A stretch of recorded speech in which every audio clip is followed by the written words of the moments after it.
இன்றைக்கு பரவலாக கொண்டாடப்படும் மிலாதுன் நபி உண்மையிலேயே இஸ்லாத்தில் அனுமதிக்கப்பட்டதா? இஸ்லாமிய மார்க்கம் நபி அவர்களின் காலத்திலேயே முழுமையாக்கப்பட்டு விட்டது. அல் குரான் உலகத்திலேயே நபிகள் நாயகம் ஸல்லல்லாஹு அலைஹி வஸல்லம் அவர்களை தங்கள் உயிருக்கு மேலாக அதிகமா நேசிச்சது யாருன்னு உங்களுக்கு தெரியுமா? சஹாபாக்கள் தான். அபூபக்கர், உமர், உஸ்மான், அலி ரலியல்லாஹு அன்ஹும் போன்ற எந்த ஒரு சஹாபியாவது நபி அவங்களுக்கு மிலாதுன் நபி பிறந்தநாள் விழா கொண்டாடியதா? எந்த ஹதீஸ் ஆதாரமும் இல்லை. நபி அவர்கள் 63 ஆண்டுகள் வாழ்ந்தார்கள். ஆனால் ஒருமுறை கூட தனது பிறந்த நாளை கொண்டாடியதில்லை. நபி அவர்களுக்கு பின் சுமார் 300 ஆண்டுகள் கழித்தே இந்த புதிய கலாச்சாரம் உருவானது. மார்க்கத்தில் புதிதாக ஒன்றை உருவாக்குவது பாவமாகும். புதிதாக உருவாக்கப்பட்டவை ஒவ்வொன்றும் வழிகேடு ஆகும். வழிகேடு நரகத்தில் சேர்க்கும்.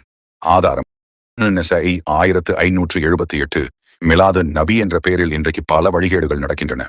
மௌலீது என்ற பெயரில் நபி அவர்களை அளவுக்கு மீறி புகழ்ந்து அல்லாஹ்வுக்கு நிகராக உயர்த்தி பாடுவது. நபி அவர்களே நமக்கு அருள் புரிகிறார்கள், ஆபத்தில் உதவுகிறார்கள் என்று பாடுவது பகிரங்கமான அல்லாஹ்வுக்கு இணை வைக்கும் செயலாகும். நபி அவர்கள் எச்சரித்தார்கள், கிறிஸ்தவர்கள் மரியமின் மகனை ஈசாவை வரம்பு மீறி புகழ்ந்ததைப் போல் நீங்கள் என்னை வரம்பு மீறி புகழாதீர்கள். ஆதாரம் சஹீஹுல் புகாரி 3445. மார்க்கத்திற்கு முரணான இசை வாத்தியங்கள் முழங்குவதும் வீண் விரயம் செய்வதும் இஸ்லாமிய ஒழுக்கத்திற்கே எதிரானது. வீண் விரயம் செய்பவர்கள் ஷைத்தானின் சகோதரர்கள் என்று குர்ஆன் எச்சரிக்கிறது. சஹாபாக்கள் செய்யாத ஒரு காரியத்தில் எப்படி நன்மையும் மார்க்கமும் இருக்க முடியும்? சஹாபாக்கள் யாரும் நபியவங்களுக்கு பிறந்த நாள் விழா எடுக்கல. அவங்களை விடவா நாம நபியவங்களை அதிகமா நேசிச்சிட போகிறோம்?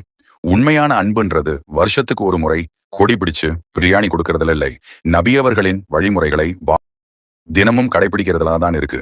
அவர்களின் நேர்மை, இரக்கம், பொறுமை, நல்ல குணங்களை நம் வாழ்க்கையில் கொண்டு வருவோம். நிச்சயமாக அல்லாஹ்வின் தூதரிடம் ஒரு அழகிய முன்மாதிரி உங்களுக்கு இருக்கின்றது. அல் குரான்